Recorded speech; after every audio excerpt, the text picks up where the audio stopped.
Everyone, how's it going? And I'll be reviewing, well,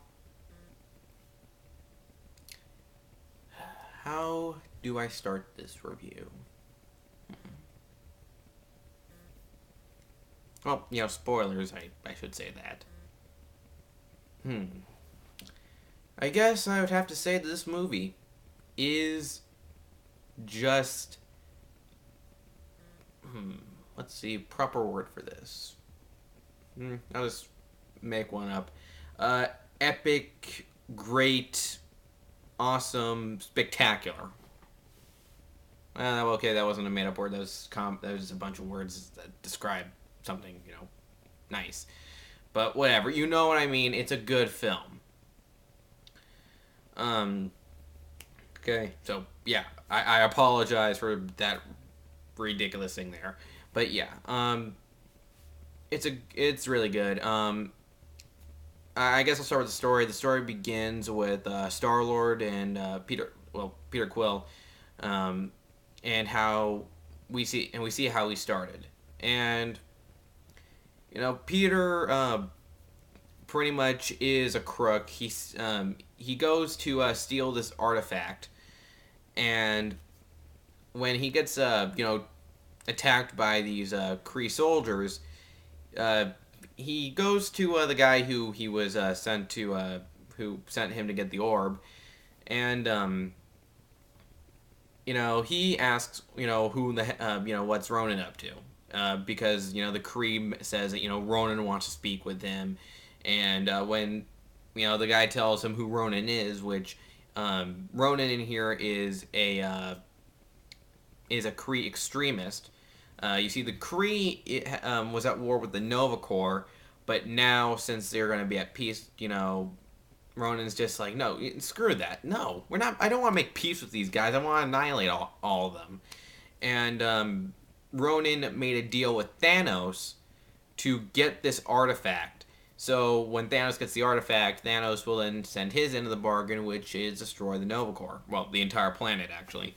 And you know, after Peter is kicked out of the guy's place, he ends up meeting up with Gamora, and pretty much yeah, it's an all out trying to get this artifact for most of the scene, and it is pretty good.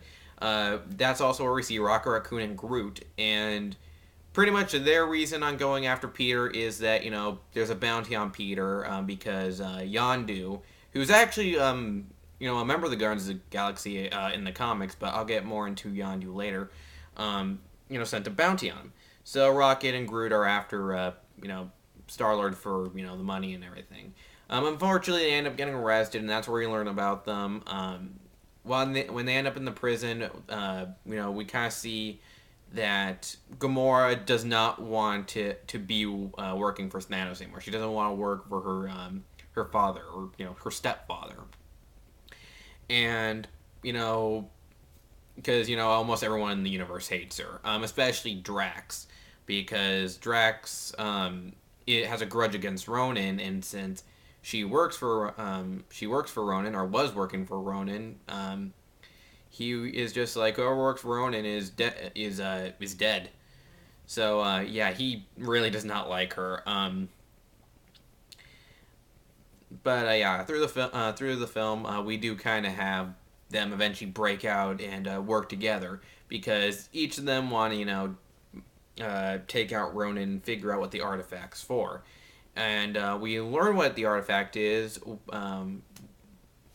by a little story from the Collector. Yeah, the Collector's back, and the Collector pretty much says that it's one of the Infinity Gems. Well, they don't call it gem, they changed it. But yeah, like I'm used to that. The heck, it wasn't even called, like, Infinity wasn't even the name in the original comics. But that's not the point. The point is, yeah, he talks about the backstory of the gems and how powerful they are. This one is the space gem, because we do see images of the other gems, like we see the cube and the ether, which the ether is the red gem, and pretty much tells them how powerful this thing is and how dangerous it can be, and that no one can truly control his power. Like no, like touching it will kill them. And after a little incident, they get the gem back, and they plan on giving it to the Novas, since they know that they'll take care of it. They'll prevent this power from being unleashed.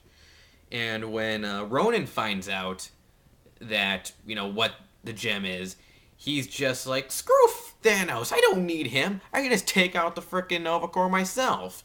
And Nebula is just like, I don't really care. Frickin' my dad screwed me up so much. I'll work for you if you can take him out. So we have that, which kind of shows that Nebula, she's gonna play some roles later, and I really can't wait to see what they do. And through the whole film, that's just kind of it. The Guardians, that's how I can pretty much sum it up. The Guardians are trying to get the gem to the Novas, while Yondu is after Peter, and while Ronan is after all of them.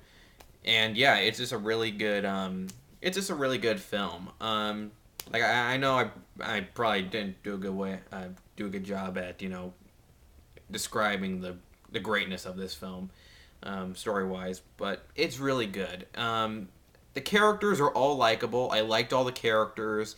They're pretty much their characters from the comic. Well, okay, Drax is a little, off a little bit, because they kind of changed up Drax's backstory. Also, yeah, I know people were gonna have some crap with Yondu, because to anyone that doesn't know, Yondu, as I said before, was an original member of the Guardians of the Galaxy, and he wasn't really like this in the comics. So I know people are gonna have problems with it, but even then, it's not a bad character. He's still a really great character, and he has some really cool moments, especially in the final battle. Ronan as a villain is pretty cool. I know people are gonna say he's like Malekith in some ways, and I can kind of see it, but the thing is, Ronan has always kind of been like this in the comics. Malekith had changes. So I'm okay with Ronan. He had some really awesome moments in there, especially in the final battle. There was a really funny moment in the end, which I will not spoil. Also, Nebula, great portrayal of Nebula. Everyone had a great portrayal. Yeah, there are a few characters who weren't like the characters in the comics exactly, but they were still good and likable. Oh yeah, one more thing to mention when it comes to the acting. Thanos. Oh my god, Thanos. That is just when he shows up, it's just like, oh crap. Just his presence is like, okay, yeah, this guy can start crap. Because Ronan, whenever he tries to talk back to Thanos, Thanos pretty much just gives him that look of, really? You think you can take me, kid? You're not the first guy to say it, and trust me, you will not be the last. It's that guy who, it's just like that guy who will just mess you up if when he gets up. Or, heck, if he just gets out of that throne, you're just gonna be like, I quit. But yeah, it was really cool to see, see Thanos. He was pretty much Thanos from the comics. I wish we saw more of him, but he was still pretty cool. And yeah, all the characters were really good. The Collector was a great character. I really can't wait to see what they do with him, because he still has the red gem. They never bring up the fact he has it. So maybe he'll try to steal the space gem, or maybe he'll end up just kind of making deals with other cosmic characters, because there was a lot of cosmic characters in here. There's a lot of Marvel Easter eggs. For example, Cosmo, the dog, shows up in here, and it's really minor. In fact, actually, he's really just there for a brief moment. He doesn't even really say anything. We also get other there's just a lot of cosmic characters. Just keep just take my word for it. A lot of cosmic characters, hell, I'm trying to remember every single cosmic character that has a cameo in here. And seriously, they really squeeze in the cameos. Um, the story was very good. When it's funny, it's really funny. When it's dramatic, it's very dramatic. When it is very heartwarming, it is heartwarming. Especially in the end with especially stuff with Groot and Rocket. Like, we get some really nice moments of them. I was just like, wow, that is powerful.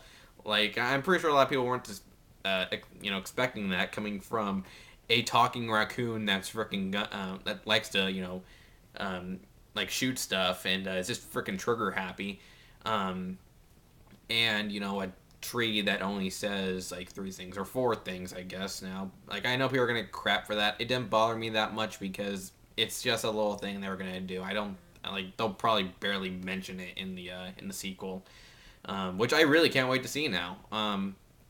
The music in here, I'm pretty sure like all the songs they play in here that are from the '80s just got more popular because of this. Like, I'm gonna bet that if I go and look up some of these songs on YouTube, I'm gonna find comment sections saying Guardians of the Galaxy. And that's not gonna bother me because, yeah, like, the songs were great. They had some, like, I really liked how they got the songs to work. And just, I really can't wait to see what they do next. Hopefully it'll involve Jay Sun, because they mention him, especially how Yondu described him, saying he's an asshole. And I'm like, yep, that's Jay Sun. But yeah, now I'm just going nuts with the thing. I'm just dragging this thing out. Point is, it's a great film. I highly recommend it. If you are a Marvel fan, check this out. I can't wait to see what they do with all these characters. I hope, we get something really cool with Nebula, and maybe she'll get her own little thing going on, maybe a little short, or maybe they'll just bring her back to Thanos. But either way, can't wait. And oh yeah, I know people are gonna ask, what about the whole ending credit scene. All I have to say about it, because I don't want to spoil, I just have to say that right when it shows up, like, I was just like, what the hell? Like, it's not bad, but it is like, that was weird. All I can say is that, Seth Green is in it. Like, Seth Green plays a role in there, and honestly, I was kind of hoping it would be in a Marvel film. I didn't know he was gonna play this type of character, but whatever.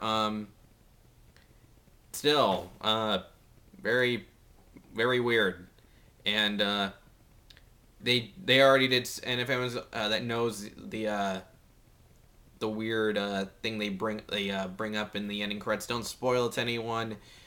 But like, if they're gonna, but if you guys are wondering if they're gonna do anything with it, apparently they're not. It was just a little thing they wanted to bring up. But yeah. Once again, like this film, go check it out. Bye.